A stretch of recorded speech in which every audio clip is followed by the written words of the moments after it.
Hello and welcome to MINYIP Fantasy Sports Community. My name is Blake and I am joined by Clinton. How are you, Clinton? Good, thank you, Blake. That's good. How's your week been so far, right? Yes, not much is going on here, mate. Looking after the kids. Luckily, we've got the FPL, which has been kick-started, and yeah, it's been really good viewing. And I think this is up to the stage of the year now that, although very early, everyone starts changing their teams, and I think this is just as exciting as a couple of weeks ago because there's a lot of options, which is good. Yeah, we've got a big show planned. We'll go through our teams, and I've got an exciting structure of how I'm going to approach fixing my team and turning it all around. So I've got it. Yeah, I'm very excited for this show. So we'll get kicked into it, and we'll go through the results from last round, which I pretty much watched every single game with not a lot to do in lockdown, so I watched just about every single game. So we kicked off on Saturday night at 9:30 for our time with an easy Liverpool win. Trent Alexander-Arnold was dominant.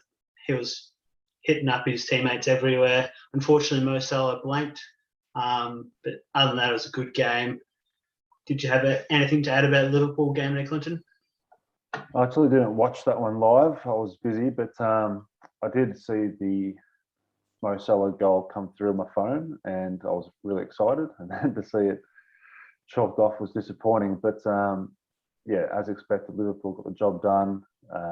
Some good scores there, especially from Trent and Tsimikas. So yeah, it was a good way to start the round. Yeah, we'll talk about Tsimikas later on in the show, I think. So we'll move on to the Villa-Newcastle game. Ings scored the goal of the whole tournament so far, from my opinion. Did you see Ings' goal? I did see that. Yeah, ripper goal. He hasn't had many chances so far, but yeah, as an owner, I was really happy. Yeah, he delivered there. Newcastle might struggle a bit going forward, but yeah, we'll see how they go. Crystal versus Brentford was pretty much a non-event. Not a lot happened. Tony blanked again, so I suspect a lot of people will be getting him out. But yeah, not a lot happened in that Crystal Palace Brentford game. Quite the opposite with the Leeds-Everton match, where it was just an attacking affair. Calvert-Lewin scored a penalty, which was good to see that he's on penalties for Everton. So that might boost his ranks a bit in FPL-wise. Yeah, and ended up being a 2-2 draw in an all-out attacking game. Do you have anything to add from those last two games, Clinton? Yeah, I think the previous game was not an event from an FPL point of view, but yeah, I think DCL being on penalties is a bit of a game changer. So Leeds are a team that, yeah, they're starting to hit some good fixtures soon. So there's some players on the Leeds side that we'll be definitely keen on soon. Yeah, I've already got a couple of them, but there's another one I've got my eye on, which we'll discuss in the watch list. Man City destroyed Norwich.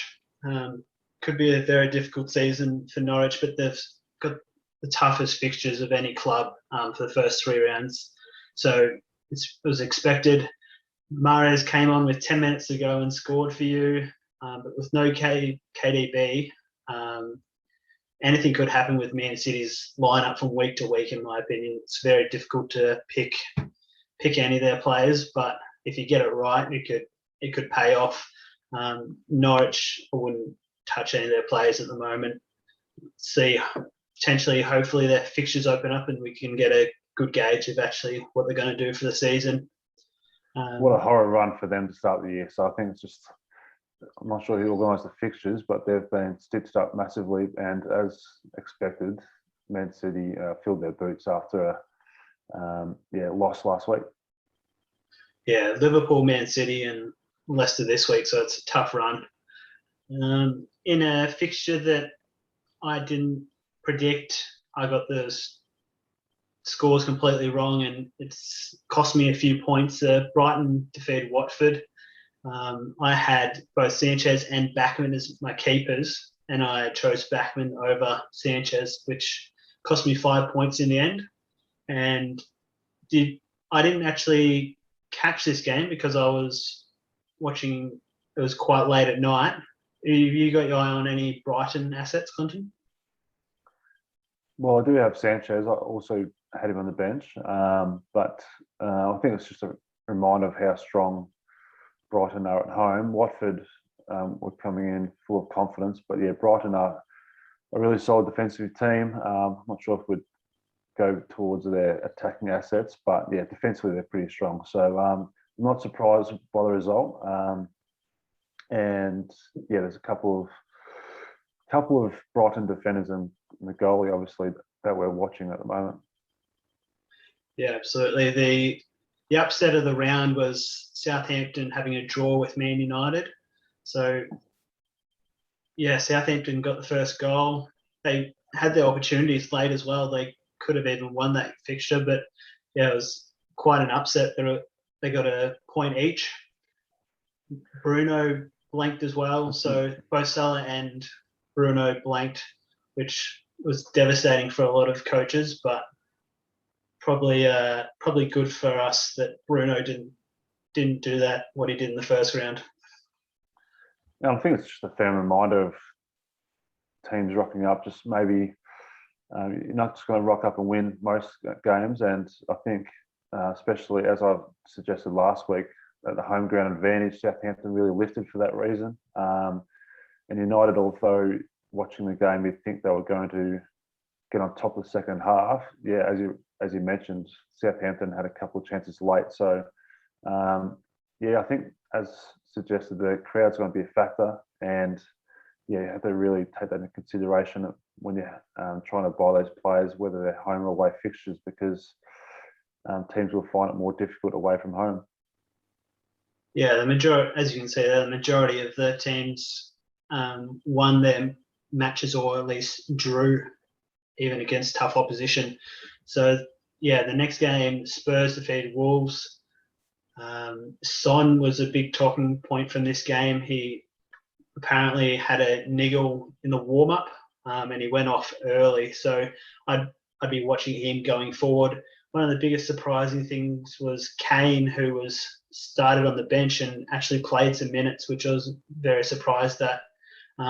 Still expect him to be transferred soon, but with the window closing soon, but we'll see how we go with that in terms of him being a fantasy asset. And the other thing about that game, Blake, is that Wolves had a lot of chances. Spurs have had 2 clean sheets to start the year, but Wolves had lots of chances. So for considering Spurs' assets, I'm not sure if they're as strong defensively as the results have shown. And Wolves potentially, albeit they didn't score, are a team on my radar in a couple of weeks when their fixtures turn a bit. Yeah, we'll see how that goes. So Chelsea defeated Arsenal. Lukaku played his first game for Chelsea. He looked dominant. He drew cards off of defenders. He was just winning every ball that came near him. Arsenal, what are your thoughts on Arsenal, Clinton? Well, yeah, I think when you consider the fact that there's been a bit of a COVID outbreak within the club, and already there's a couple of injuries. It's not every team has their excuses, but Arsenal have been hit pretty hard early, and to rub salt into the wounds, having Chelsea and now coming up against Man City, yeah, it's not looking great. It does give an excuse for Arteta, but yeah, if you look up if you look at AFTV and yeah, there's Arsenal supporters looking for massive change within the club, but yeah, it's not great viewing, that's for sure. Yeah, and one of their best performers from the first 2 rounds, Tierney, went down with an injury as well, which adds even further wounds to their already existing list. So he was on my watch list, but he's been removed from that after picking up that injury. And the final game, which was quite exciting to watch, was West Ham Leicester. Leicester picked up a red card in the first half, and then they still scored, even with a man down. But West Ham, their assets are going to be highly owned going forward after their first 2 rounds, and yeah, it was good viewing from in the second half. Yeah, I think they're just full of confidence at the moment, and they've got a couple of strong assets scoring well up front. Leicester, obviously, coming into the game would have been pretty confident, but yeah, once that red card happened, yeah, it's going to take a good team to restrict a team full of confidence like West Ham. So yeah, 4-1, I think it's a bit of a potentially a reality check for Leicester, and they're a team that would want to respond soon. Yeah, from just quickly touch on what we predicted from those games. Probably the big one that I got wrong was, yeah, like I said, the Brighton Watford game. Yeah, that completely messed up my scoring for the round. But other than that, you were pretty close for the majority of your selections there. Only one goal off the Man City Norwich, one goal off Liverpool Burnley, predicting the right score. So you were pretty close. So we'll, hopefully I might pay more attention to your selections this week and might go off yours rather than mine. No, well, yeah, I think we only do that for just a bit more, I guess, information about the games, our predictions, and I think, yeah, I think the big teams obviously performed mostly pretty well. Obviously, United was the one that was potentially a letdown, but yeah, I definitely think the home ground advantage is something to factor in, and then yeah, I think when a red card happens, that does sway the result a fair way. So I'm not sure it would have been 4-1 otherwise with the West Ham game, but who knows? Yeah, I was probably just more barracking for Vardy and Maddison for that game as to why I went so heavy. So the top scorers from game week 2, James was everywhere down that wing. Arsenal had no answer for him. He was feeding the ball into Lukaku and, yeah, just looked dangerous. He did get a bit of a knock at one stage, but then got back up and carried on. So only at 9.5 in 9.5% of teams, price at 5.5. I'm guessing a lot of people will jump on him this week. But also with the Chelsea team, it's pretty hard to predict what they're going to do week from week. Pretty similar to Man City. Yeah, correct. So obviously a whole lot that, not too dissimilar to Alonso the week before. It's hard to predict their team. So there will be a lot of people jumping on, but Chelsea's defense is a risk. So if you time it, they're the results that get you a really high score. Yeah, Chalobah was in the top 5 scorers last week and then didn't even take the pitch. So it's pretty hard to predict at the moment. A few people that I've got my eye on from this is obviously Antonio, who's the top scorer overall at the moment. He's West Ham's top scorer of all time, so he's in great form, so he'll be going into a lot of teams. He's already in 36.7% of teams, so I expect that to even keep going up over the week. Yeah, I think in the lead up to around the first game week, I think I remember seeing him I think a bit below 20%, but yeah, I think ever since the first 2 game weeks, that'll skyrocket up towards 50%, I think. And with his fixture versus Palace this week, could go over 50% within the next week, I'd say. Yeah, he features heavily in the transfers in this week, so I expect that to go up. Yeah, the other one from this list that I've got my eye on is Duffy. He's had more shots on goal than any other defender from the first 2 game weeks. He's had 7 shots on goal, and he scored on the weekend. And at 4.1, he's a good cheap asset to own going forward. And I suspect his ownership is going to go up in the near future as well. My boy from the watch list last week, Blake, but I think with Brighton's defence, there's a bit of shuffling to go on yet, and Veltman may be back soon. So, and Burn is another player who's been injured at the moment. So, in a couple of weeks, could all very well change, and Duffy may find his way out of the team. But if he continues in this form, he may stay all year. So, this week will be a watch once again for me, and if he goes well, potentially throughout the international break, he'll be coming into my team. Yeah, we'll see how he goes. He's on my watch list as well. This was a big turnaround from game week 1. Pretty much these 3 out of the 5 are probably on the high scores from game week 1. So these are our, just to reiterate, so these are our highly selected players who blanked in game week 2 for our low scores. So Bruno picked up a yellow card in the first half, which cost him a point, and they obviously got the draw. So he's in 57.8% of teams. And I dare say Fernandes and Salah were captained by the majority of managers this week. So it's quite an interesting game week to see them both do that. It's quite funny because the vast majority of owners, as you just said, would have been deliberating, because a lot of people have both, would have spent all week just racking their brains as to who to captain. And Salah played first and scored the 3 points. And then at that stage, the Bruno owners would have been doing cartwheels.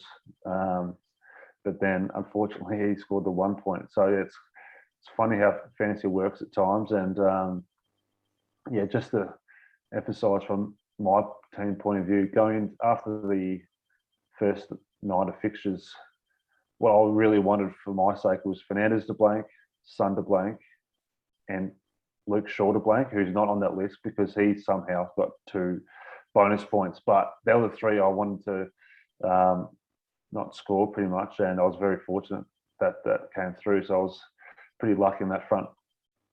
Yeah, it's pretty funny seeing all the people after that Liverpool game saying how they nailed their captain selections. People were loving it on Twitter.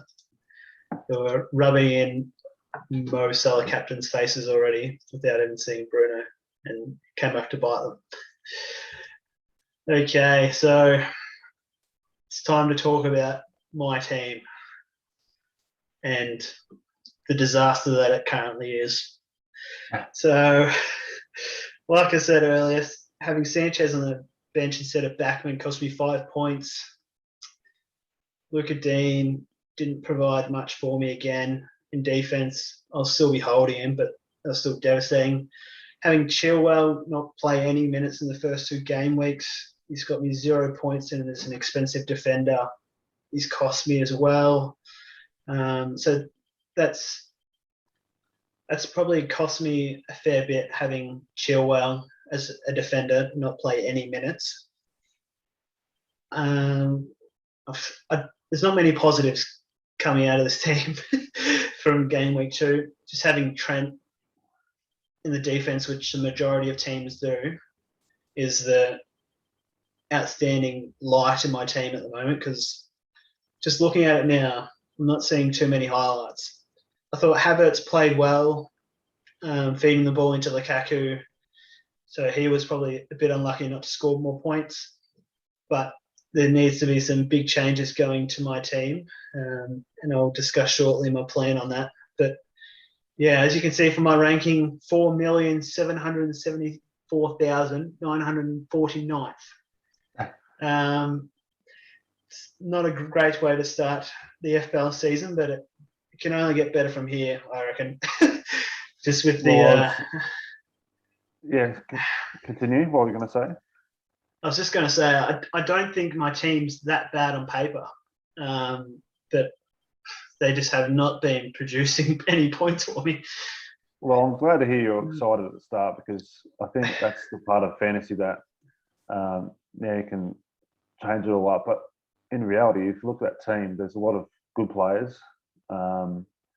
You scored, I thought, pretty well last week, and I thought going into this week you had a solid team once again. So unfortunately, there's sometimes it doesn't go your way. I'm very intrigued as to know what you're going to do with your team, knowing that you got 2 transfers, and knowing, for example, on that page there, you've got the Leicester players who will be wanting to redeem themselves. So I think looking at that team, yes, it's solid, but unfortunately, especially this game week, it just didn't go your way. So in terms of content, Blake, your rank rise is going to be great to watch. And last year, we obviously didn't do anything like this, but not too dissimilar. I think you might have been in a position similar to mine, and I was in a similar position to what you are right now. And now the chase is on, so it'll be exciting to see you turn around this week. Yeah, I encourage people to take a screenshot of it now and post it on my Twitter in about 3 months' time, because, yeah, I'm excited to see how I can turn it around. If not, it could be a long season for me. So we'll flick across to your team, which is quite the opposite of what happened to mine. So if you want to run through some of your highlights and how you performed. Well, I guess, well, first of all, 85 points. Obviously, I'm very, very happy about that. If you remember last week when I discussed my first game week, I was very much setting it up for the first few game weeks. So although I was maybe a bit short score-wise last week, I was excited for this game week. And if you look at the fact that obviously double Liverpool defence, double Man City defence, I think I was obviously really happy with that. The choice of goalie, I was always probably going to choose Martinez, and as it turned out, they both scored clean sheets. Martinez got the yellow card late, which is a bit irrelevant. Mahrez was, if you think back last week, I was actually contemplating putting the C on him, and you scoffed at that. And as it turns out, Blake, Salah scored 3 and Mahrez scored 6, and that was despite coming off the bench. So it's quite funny how all that happened. But I think, yeah, going into after the first night, I was obviously really happy with the score. And as I said earlier, I was really wanting Bruno, Shaw, Son to blank, which they all did, which was obviously really exciting from my team point of view. And then going into the last game, at that point, well, if you remember last week with my team, I was weighing up pretty much 3 spots, and I was going to play 2 players. So I was going to play 2 out of Barnes, Tony, and Benrahma. And so I think there's a slight part of me which is disappointed with that, because ultimately that was the decision I came down to. I was happy with the rest of the team, and that was my sort of one difficult decision, and I got it wrong. So that's 10 points that I will jot down as a mistake from my behalf, and we'll see how many times throughout the year I make those little mistakes. Martinez over Sanchez, it's 1 point, which is irrelevant, but the likes of Benrahma on the bench instead of Tony. Tony was the one that I wanted to back in. So yeah, it all made sense last week when I made that choice. But yeah, seeing that 10 points that I lost on the bench from Benrahma was a slight disappointment, but I can't complain too much. So on the whole, obviously really happy, and yeah, I think going into this week, I've got a lot of decisions to make, and yeah, I can't complain with 85 and great start. So we'll see what happens this week. Yeah, it's obviously you've nailed your defensive lineup there. Do you expect Tsimikas to play this week? No. So that's one that obviously Benrahma is an easy switch. We'll get to my team later, but yeah, I think although it scored well on the weekend, there's some areas that I need to try and tidy up, and yeah, we'll discuss later on my team and my plans. But because there's a lot to think about, and I guess that's a fortunate position that we're in, having 2 free transfers and what we can potentially do. So yeah, on the whole, yeah, the red card for Leicester, I think really impacted the fact that Barnes couldn't really score, and yeah, Antonio just you've spoken about Antonio already, but Benrahma, the pair of those 2 guys, just the way that they scored, everyone's getting them in. So already there's a bit of a template, but at the same time, there's a lot of assets coming through now, and everyone's going to be juggling their teams up. So I think that's a really exciting part to it, heading into the next few weeks. Yeah, I mentioned Tsimikas because on the Twitter today, I asked the community if they had any questions, and our league leader Scott asked about getting Tsimikas in, and I wouldn't recommend it with Robertson looking to take his place, Scott. So hopefully we'll find some other options for you, but I wouldn't recommend bringing in Simicast just yet. So Scott is our league leader. The amount of managers in our league has gone up, so we're up to about 37 now. And so, yeah, the league's flying, and we still encourage anyone who's interested to get involved in any way you can.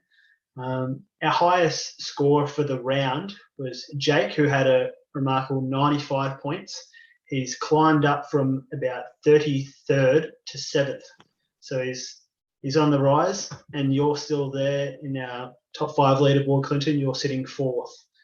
So it's pretty similar top 5 to last week, but I see that UC has joined the league, and he is now in 2nd.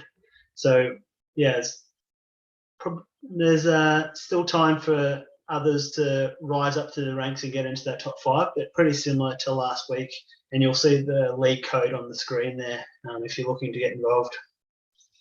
Yeah, as you mentioned, join the league. Hopefully, we can continue to get more numbers. And in terms of total score, I think the template has pretty much had Salah captain the first 2 game weeks, for example. But then going into the next weeks to come, I think we'll start seeing some different captains coming through, especially this week. So that's where we'll start seeing some more different scores. Hopefully, for your sake, not to rub it in, Blake, but I'm hoping. Yeah, I think that's the change that's going to come into the game soon, that there'll be some different captains and we'll start seeing some different scores. Yeah, I didn't want to mention my league ranking in this video too much, but I think I'm sitting about 34th at the moment, so going pretty well. Plenty of time. Blake. But anyone can join the league, so make sure you get involved if you just happen to come across this video or see our Twitter posts. So we'll go across to the transfers out and in for the week. As we've already mentioned, Antonio is the most transferred in with his partner in crime, Ben Rama. That ownership's only going to go up as we go through the week. Lukaku, after 1 game week, is the 3rd most transferred in player. We've already mentioned Duffy and Simicast. They're highly transferred in as well. I'm quite surprised that Simicast is 5th for transfers in, given that Robertson's going to take his place in the side very shortly. And I personally am holding off on Lukaku until his fixtures open up a bit better, but he did look very dominant. So from the transfers out, I have Tony and White in my team from game week 2, and they're the most transferred out players. Iheanacho's the 3rd. He was in there last week as well, so a lot of managers started with him and regretting that decision, getting him out slowly. And Shaw, after blank, well, he got 2 bonus points. I don't know how he got bonus points, but yeah, technically should have blanked as well. So he's highly transferred out. And Lucas Dean, who I also have. How many of those transfers out do you have, Clinton?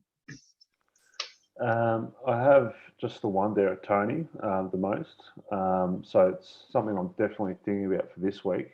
But I think it's worth mentioning, Blake, that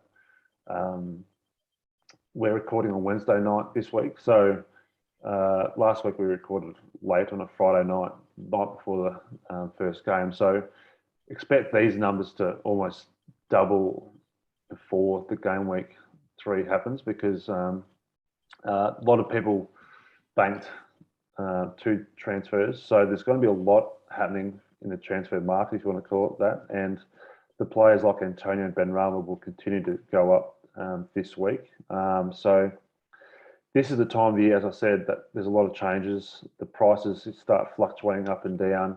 So it's really important to keep an eye on what's happening in those transfers and the players that are going in and out. And you can do that by checking daily on FPL status on Twitter. And you can see, as I said, it happens 11:30 a.m. here in Australia, Eastern time. And that's when the transfers, that's when the prices change, sorry. And so it's important to keep an eye on that, because if you want to get someone like Lukaku, yes, I'm thinking similar to you, Blake, but if we wait off another month, he may be over the 12 million instead of the 11.5 that is now. So that's the difference, and you got to play it smart because there might be players you're eyeing off, but you don't want to be left in the dark, and their prices are out of reach by the time you want to get them in. So it's all about how smart you are with the transfers and which players you want, because it all happens pretty fast. And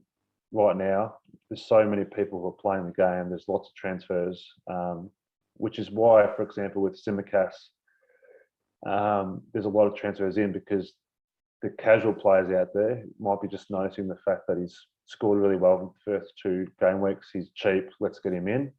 But the people who sort of follow it pretty well know the fact that Robertson's most likely, almost certainly, will replace him this week. So that's the type of things you need to keep an eye on. So yeah, it's all happening at the moment. So as I said, it's Wednesday night. We're recording now, and expect to see those numbers rise a lot in the next couple of days. Yeah, I'll do some tweets later in the week about the updated numbers of this as well. So make sure you follow us on Twitter, and I'll be tweeting about FPL later in the week. So we'll go across to our watch list now. So some of these players we've already mentioned, but the interesting ones that you've informed me of your watch list for your goalkeepers, Clinton, Mendy and Messier for Leeds. Why'd you get the watch list on them? Well, I think what I'm thinking of is I'm likely, and it's not certain, but I'm likely to wildcard soon. Currently, I have 2 very solid goalkeepers, so it's whether or not I actually keep them, and what I'm eyeing off is which player would be my main goalkeeper. And Chelsea are a team that get great fixtures starting from game week 7, and I think they're one of the best defensive teams in the league. So it's likely I might. Obviously, he's expensive, Mendy at 6.6, but Melier is at 5. But I'm just leaving those 2 to watch, because over the next week or so that I really think about it, I'll determine which goalkeeper I want for the season, and it could be one of those 2 or one of the ones I already have. So I'm keeping an eye on that for sure.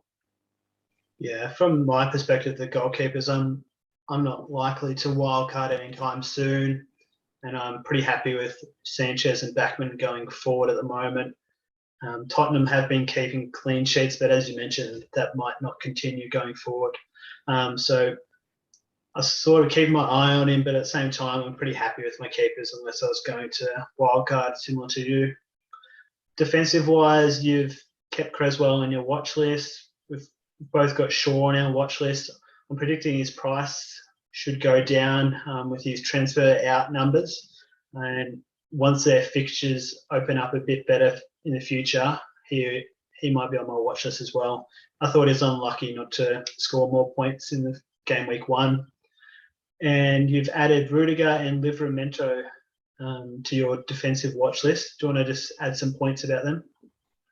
Well, as I said about Chelsea, I think they're the team that everyone will be trying to get their players come game week 7. And we've mentioned already about their sort of rotating defensive players. But Rudiger, I think, is probably, although maybe a bit more of a boring pick, I think he's the most likely to play every single game week. So once these teams start playing Champions League and other leagues, etc., you want the reliable players, and I think Rudiger could be the one that I'd get for Chelsea. And yeah, Livramento is the cheap player. Obviously, we've both got Duffy there, but Livramento is the other cheap player that I'm eyeing off potentially if I am going to wildcard soon, that he'd be my bench defender to get in. And he's watching that game versus Man United, he was really impressive. He's only a young player, but he hopefully can keep his spot in the Southampton team and be a regular player. And although he may not score a lot,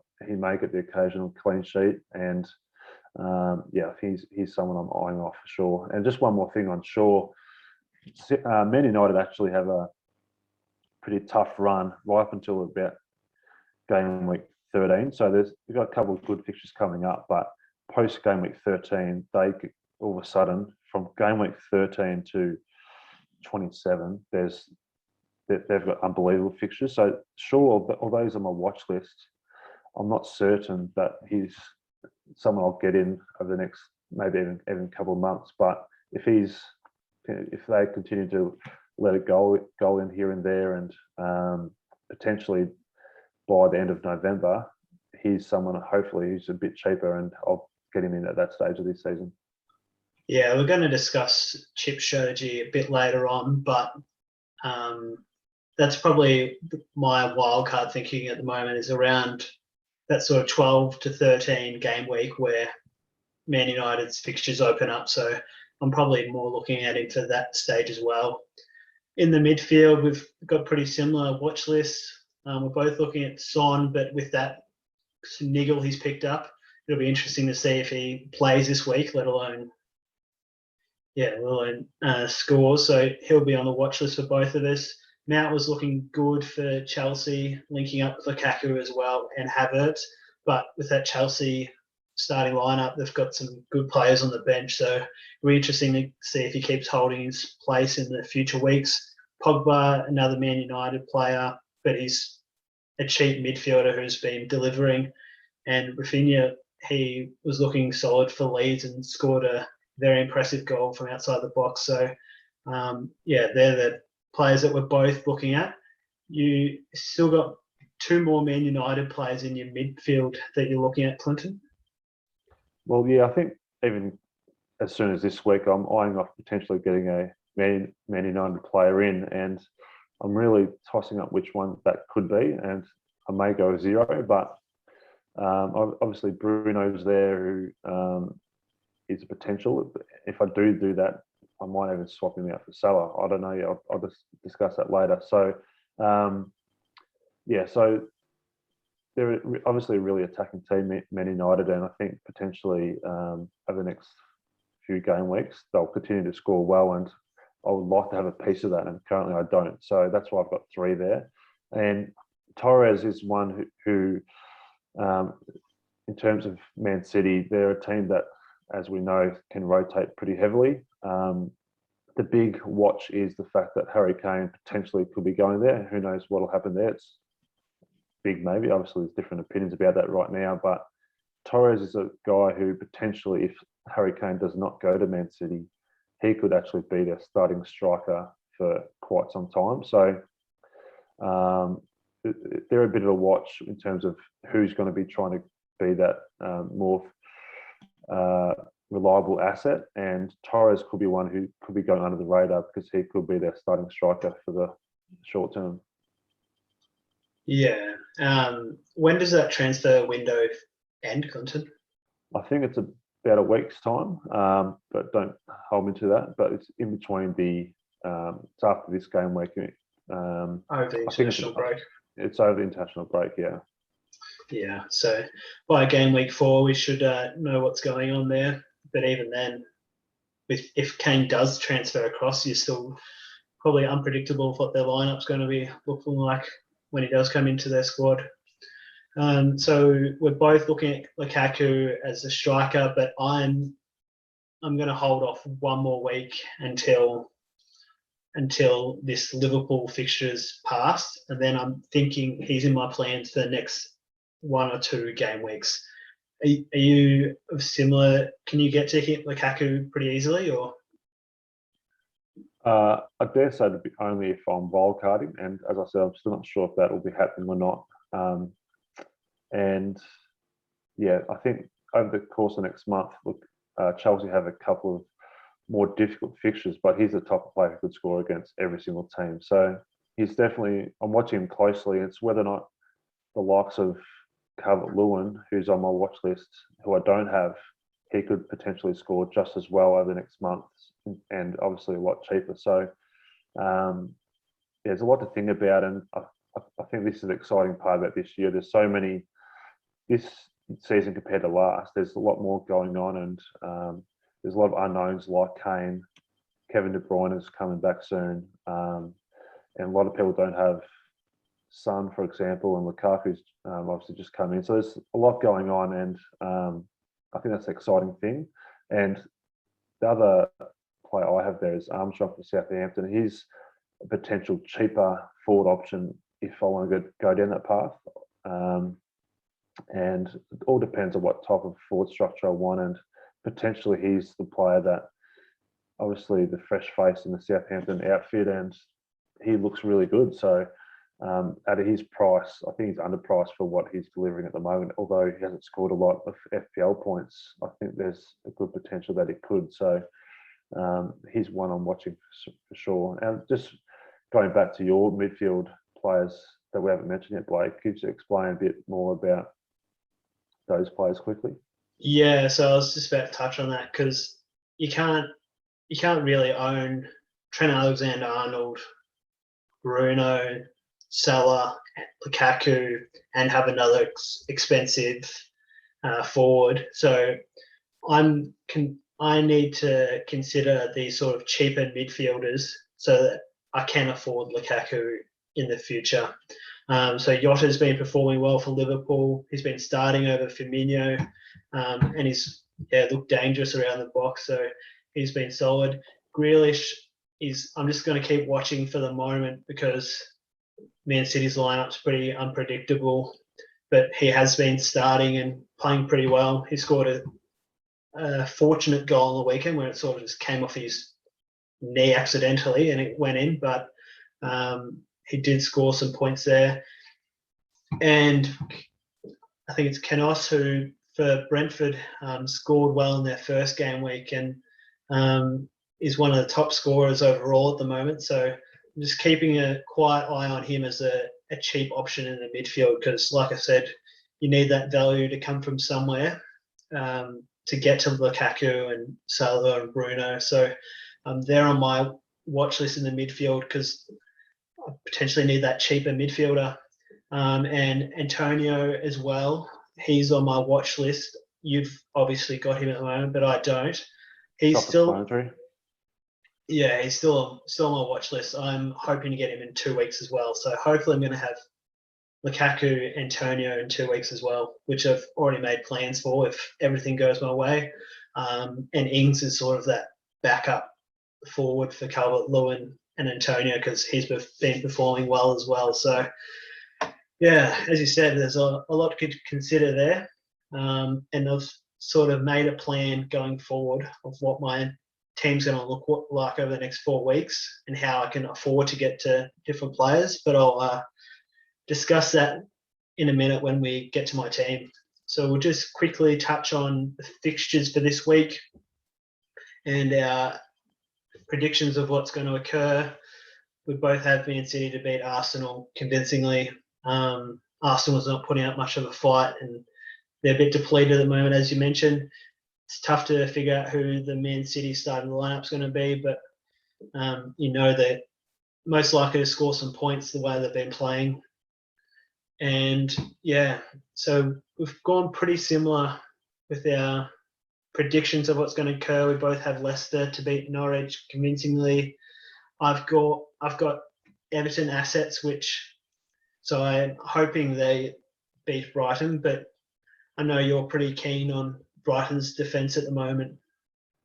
Well, I think that just historically, recently, they're pretty strong. So I think DCL is a player that I'm eyeing off strongly, but I think they'll find it a bit tougher to attack against Brighton at home. So, yeah, I'm really, that's one of my biggest dilemmas in terms of my team, whether or not I sort of back in Brighton or I'm getting in DCL. So that's a very important game in terms of what I'm deciding with my team. Yeah, I think there's some other good estimations there. I think with the Liverpool-Chelsea game, so you think 1-1? Yeah, I like Liverpool at home. I think they both have amazing attacking options, but they're both pretty solid defensively.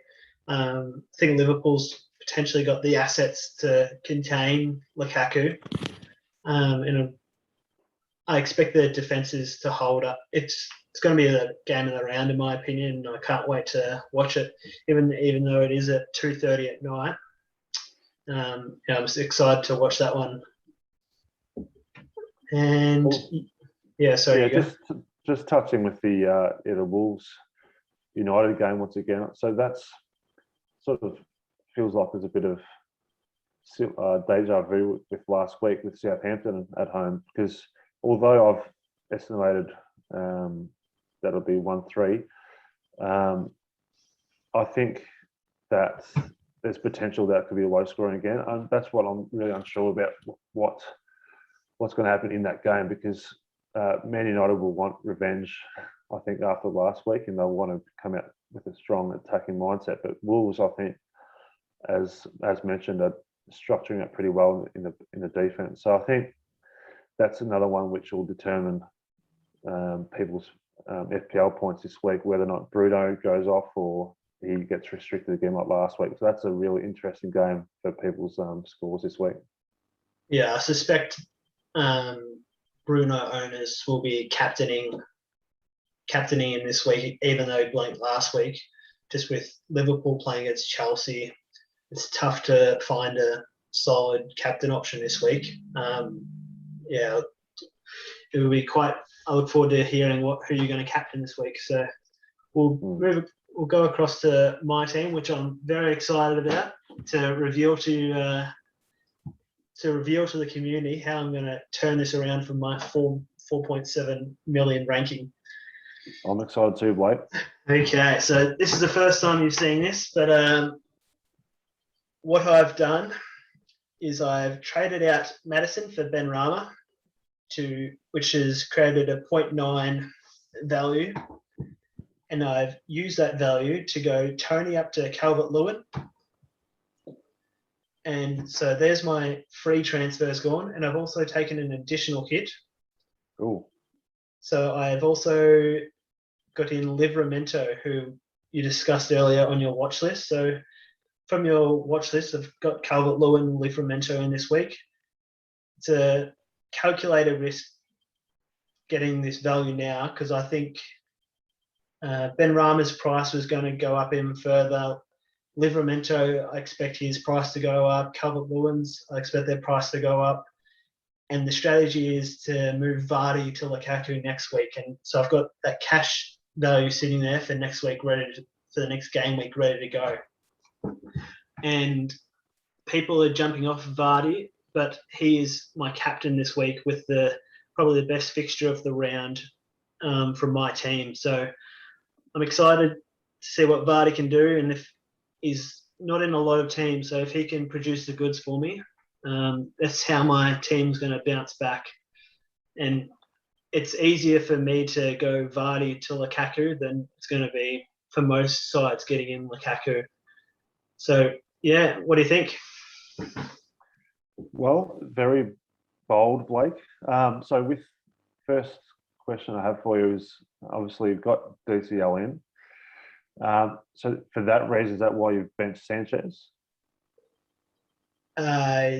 So I've benched Sanchez, yes, because I'm hoping Everton's going to play well.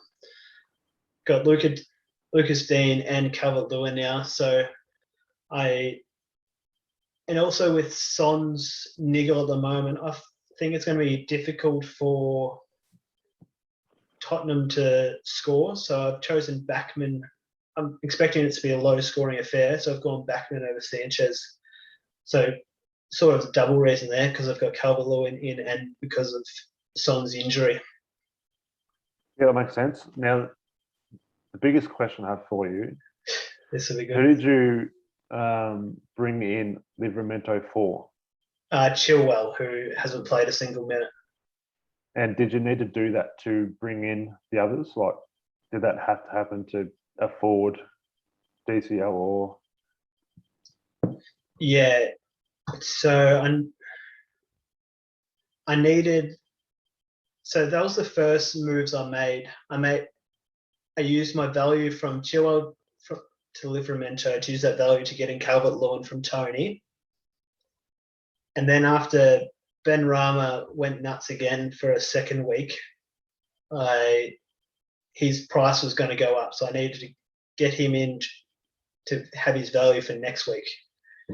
Bit confusing, I know, but Yeah. Yeah, I was just I was just intrigued to know if you actually took a -4 to actually have a bench player.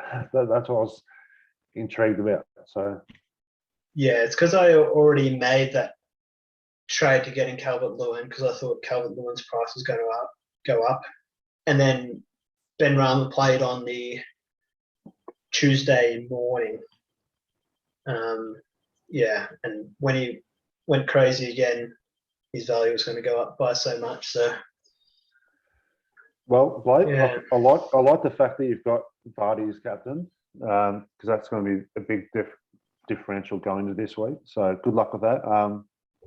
And yeah, I like the move. So Vardy especially, as I said, like the captaincy this week is very difficult, and if the other popular captains can blank or miss out, and Vardy dominates, which could very well happen, all of a sudden you're skyrocketing in your ranking. So even the fact that St. Maximin has Southampton, Sarr could respond well after the last game week. So I think, once again, on paper right now, Blake, I'm excited for you. So looks good. yeah. The only downside was taking that -4 hit, but yeah, unfortunately, with the timing of the fixtures and stuff, I had to do it. So that I'm prepared for next week. Okay, let's go on to your team. Have you made any transfers yet?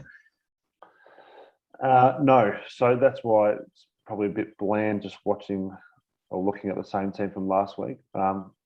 Temporarily, I've got the captaincy there on Antonio, but I'm not sure if that'll stick. So I'm weighing up a lot. Like right now, I'm still, as mentioned, it's Wednesday night.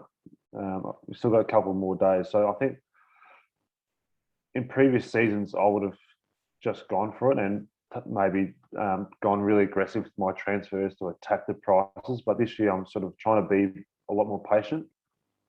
But that doesn't mean I'm not thinking about it a lot, because I'm really seriously contemplating about 20 different moves for this team. And by the weekend, I could go in any direction. So I'm tossing up a lot. So if I look at my back line, they're not moving at all. So I'm happy with, hopefully, well, I'm an Arsenal supporter, but there's a part of me that thinks that City are going to smack them. So I'm happy with the defense there. Although, Trent is coming up against Chelsea off, and who knows how that could be 0-0, or the fact there could be some goals that go through. But I'm happy to play Trent no matter what.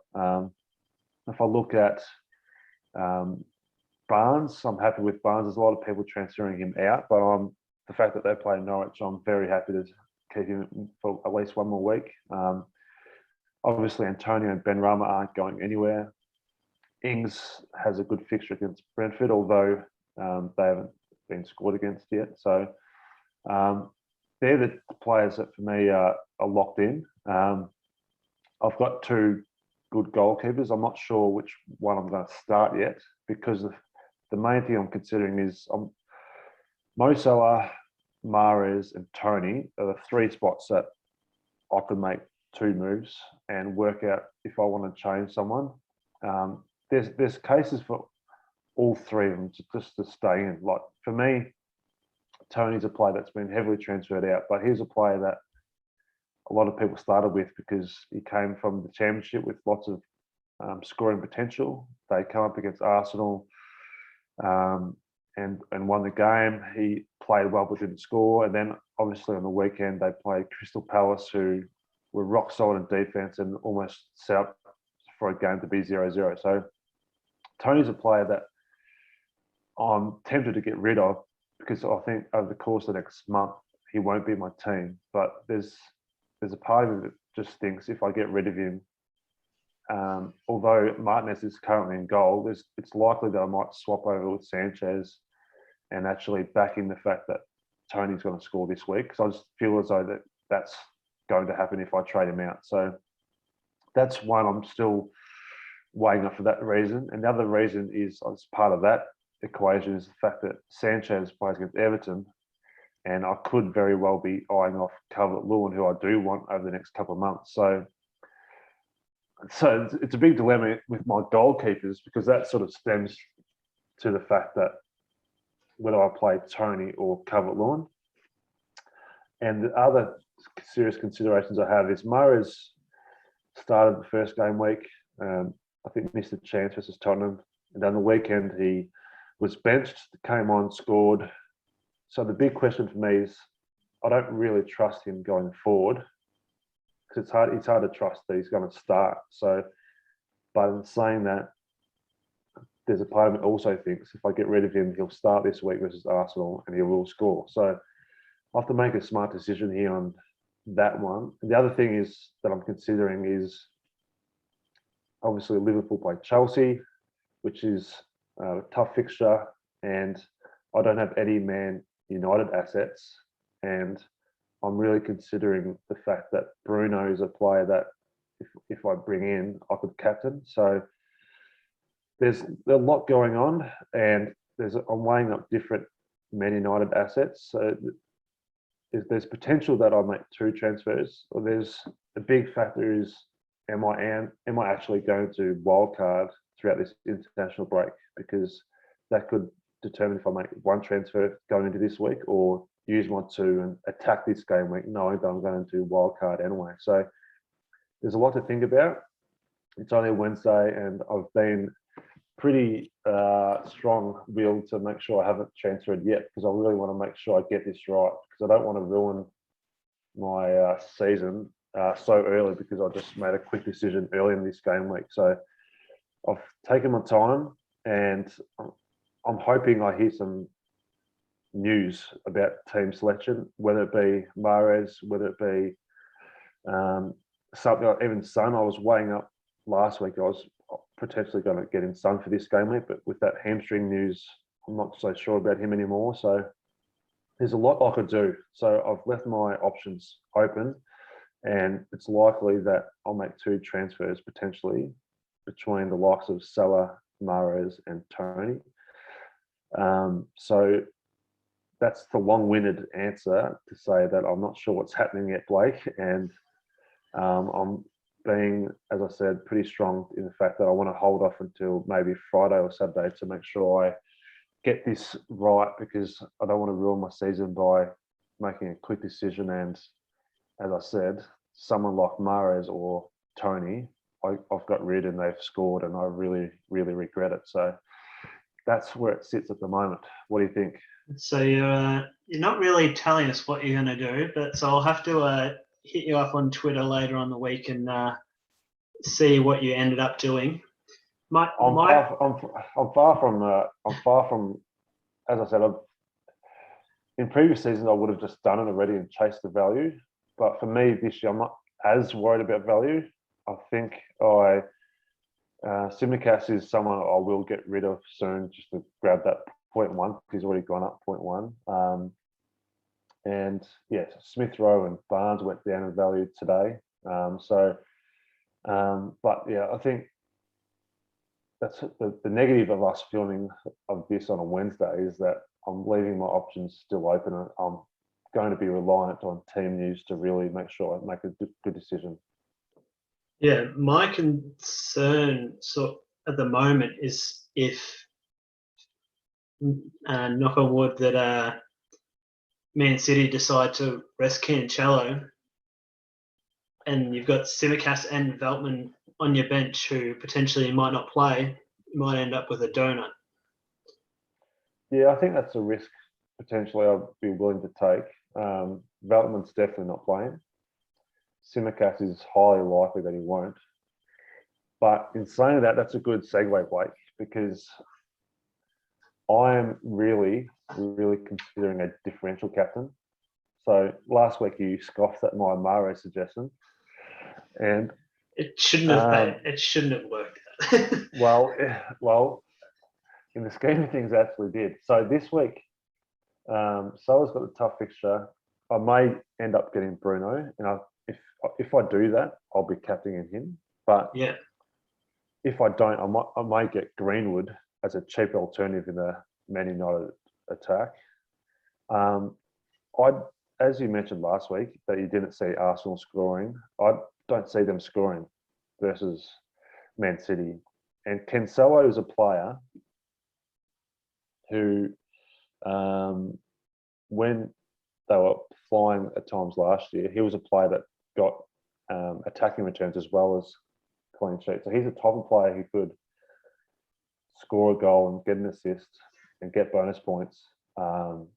And he's also a player could any Man City could play any Man City player could get benched and come on in the last 10 minutes. So I'm contemplating going a bit risky and even putting the C on Cancelo because he's a type of player who will randomly score a goal and assist, three bonus points. So that's what I'm seriously considering. And instead of just saying it last week and suggesting Mahrez as a bit of a joke, well, it wasn't a joke, but he was someone I thought about. Salah has Chelsea, Man United, although I'm sort of tossing up one of their players. Wolves, as I said, could very well restrict them tight. So I think if there's any game week of the year to go differential captain, this could be it. And a lot of people are jumping on Antonio because he dominated the other night, and that's great.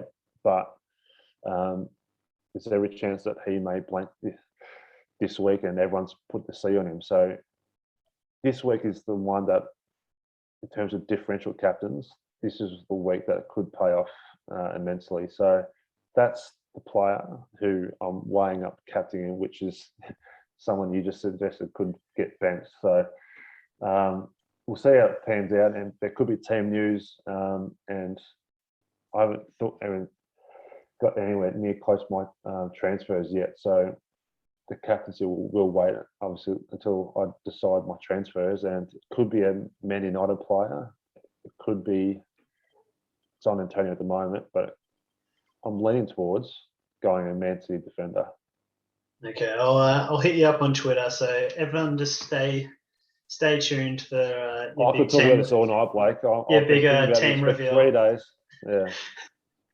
So we'll hit you up on Twitter later in the week.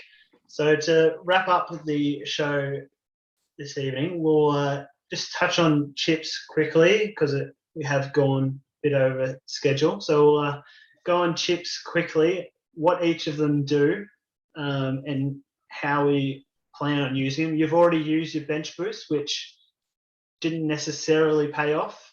I'm holding majority of my chips until I'm hoping for a double game week. So potentially in the future when these clubs are playing in other tournaments, they may have bye weeks or they might be playing twice in one game week. So I'm holding off to see what happens with fixtures and the likes of that. Do you want to so triple captain, you just get, obviously when you hit that chip, you get triple the value of your captain for that one game week. That's one that I'm hoping to hold off until you have that double game week, and that could be highly beneficial if you use it correctly. Do you have another strategy on that? I'll just rewind a bit, Blake. So first of all, do we actually have a time limit? We don't have a... No, just we could talk all night, but yeah. So you going for the hour marker? Is that your time limit? Yeah, I just got some feedback from the community that. Oh, really? We might have talked a bit too long last time, so. Oh, okay. Sorry for talking about my team for 15 minutes. And you haven't told us what you're doing, so yeah. Yeah. That's all right. No time limit. You can talk all night. That's fine. I'll extend a little bit more. I just want to applaud you for your graphics. Obviously, adding me a dog on my side and a yak on your side. I think that's really clever of you, Blake, with the graphics. So good job on that. Triple captain, yes. I think, in previous seasons, there's always late in the season, there's the double game weeks, and we even had a triple game week, I think, last year. So, that's the wise time to use a triple captain. Obviously, you get, instead of the double points for a captain, you get the triple. So I think the smart thing is just to wait until the right fixture fixtures come through late in the season. So without doubt, all the time you see the highest game week scores and someone's randomly put on a triple captain of some player. But if you're in it for the long haul, if you want to get the highest rank possible, not only the triple captain, but the free hit, they're the two that are really recommended later in the season. So I'll just go straight to the free hit. The free hit is a chip that wipes your team for 1 week. You get a free choice of whichever players you want, and then your team reverts back to the team that it was. And that, without doubt, is used the best late in the season when you have a strong team. Then randomly there may be a week where there's only 4 fixtures or 6 fixtures, or it might be a week where there's lots of double game weeks. That's when you can really capitalize on one random week of fixtures, then your team reverts back to the same team. So I think they're the two that, without doubt, are used better later this season. That they normally happen anywhere between game weeks 25 to 35, or around that stage. There's always these game weeks that have lots of double fixtures. Bench boost is very much similar to them. Like it's the smart thing to do is to wait and use it. And but from what I've learned over the years, that sometimes you think way in advance of trying to build your bench, because right now the main reason for why I use it in game week 1 is there's going to be a lot of big hitters in the game, like the likes of Lukaku, Kane potentially down the track, Bruno, Salah. There's lots of these big hitters, and to do that you need a cheap bench. And as you saw on my team, like there's potentially no one on my bench coming on. So late in the season, it's hard to build a bench of players that are going to be playing. And there's people do it how they actually wild card into a team 1 week, and then the following week, then they bench boost. So there is ways you can do it. But I think strategy-wise, I'd try something different this year just to get out of the way. And knowing that I had a strong bench, it didn't pay off. But it is a chip that, but then after you use it, the following week, you will then have a bench full of players that are playing, and perhaps you'd be wiser to have your money spent elsewhere. So, yeah, that's a chip which, yeah, obviously can really pay off. You can work it into a double game week and does come off, but then also there's times when you choose those players and they may have a double game week, but they might only play one of those games. So there's pros and cons to using it at different times, but obviously my suggestion or use of it wasn't the smartest thing to do, but we'll see how it all pans out later in the season. Yeah, you can only use 1 chip per week. I think that's important to remember as well. So you can't wild card or free hit your team and then triple captain in the same week.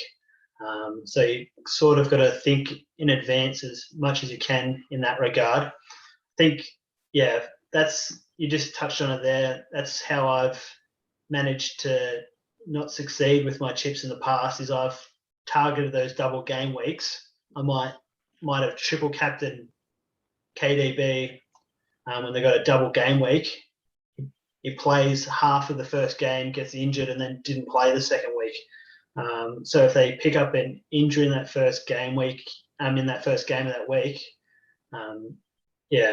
or they just rest them for a second game, you can't make changes during the week. So it's it's an interesting one, which can either boost your rankings highly, or it can stagnate it, which it's done to me in the past, and how you've overlapped me in the previous seasons. Just going back to the triple captain, Blake, I think the other thing to remember is every game week we get a captain, double points, right? So when you triple it, even though you may have a player that scores, let's say they score 10 points, and you captain, they get 20. If you triple captain, obviously get 30, and that looks great, but in reality, the chip is only worth 10 points. So sometimes people can just overthink how important it is. I think in double game week, that's when there's the potential to get a high score, and that's when there is a bit of a difference. But you have to weigh up or think about strongly how much actual points you're going to get in that chip and make it the best time possible, and don't think of it as the most amazing chip ever and triple captain, because in reality, if they score 10 in the game week and it's triple captain, you get 10 extra points for that chip, which is, in the scheme of things at the end of the season, 10 points may not seem like that much. So it's probably not worth overthinking too much. Yeah, probably the same with the bench boost, whereas the wild cards that can either make or break your whole season, the way you use that going forward. So you'd want to be pretty careful the timing and making sure you get it right when you do wildcard. Yeah, well, there's people that use it for different reasons. And for example, vast majority of players actually use it in international breaks because they chase the value changes throughout those 2 weeks. So when you do wildcard, you can potentially get a large amount of value into your team because you're choosing players who are going up in price and attack it that way. But there's other reasons to think about this year. Obviously, there's COVID-related reasons that all of a sudden a team may have a bit of an outbreak and some players won't play. And all of a sudden you have 1 or 2 injuries, and on one random game week, and 1 or 2 transfers isn't going to fix it. So that's where a wild card could be handy in your back pocket. So there's players who have already wild carded and attacking the price changes and etc. But there's different ways to use it, and there'll be experts telling you different ways to play it. But ultimately, I think it's better used when it's really needed. And when you have a poor scoring game week, doesn't necessarily mean you need to rip your team apart to get some players in. It all depends on what you prefer. And I think there's a part of me that wants to attack this year with the wild card with after this game week and attack those price changes. But there's another part of me thinking I should wait potentially another month to see, because I do have obviously a reasonably strong team if I need to play it that way, or I'll hold off and try and attack the fixtures further down the track with the likes of Chelsea players and Leeds, and who are coming to better fixtures, and then going all in at that time to change my team. So yeah, I think there's some people who do choose. I definitely don't think you're in that boat, but there's some people who do choose poorly at the right start of the season, and 1 or 2 transfers isn't going to fix it. So potentially a wild card is a good way to just refresh, and for your mind's sake, to make it fun, it's better just to start fresh with a wild card. So there's different ways to play that. Yeah, I'm guessing a lot of people that are around my ranking who haven't started very well would be looking to wildcard at the moment. But the way my team's structured, I've got plans going forward without needing to use that hit yet. I remember 2 seasons ago, I hit my, I used my wild card on my free hit, and I pressed the button, ready to go. And then 2 games played for that game week. And then half the league got COVID and they shut it down for 2 months, and they didn't play the rest of the round. So I scored about 10 points. So that was probably the worst use of my chip I've ever done, I reckon. Yeah, well, I think you'd like to think those type of cases or instances are behind us, but you never know at this stage. And obviously Arsenal have proved that the last week or so. So yeah, I think instead of attacking the price rises, which I'm still considering, I think the smart thing to do is to wait until perhaps you'll need it down the track, and when people have held it, they can use it. And